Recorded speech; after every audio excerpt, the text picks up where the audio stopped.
Bueno, ni patxi naiz, eta, bueno, Taller Mitxelenean gaude, oentrala 30 bat urtean hartu genuen langile batzuen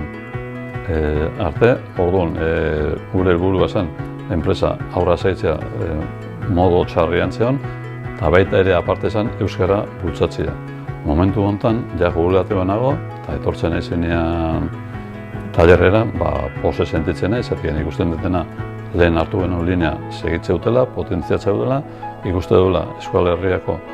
industria mailan ere euskara potentziatzea denentzako ona dela, eta honengatikan da beste guztiengatikan oso harro sentitzen naiz.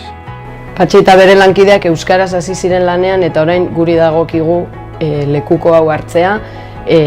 bide berea jarraituz, naiz eta gauzak asko aldatu, berrikuntza mila egon, baloreak hor jarraitzen dute eta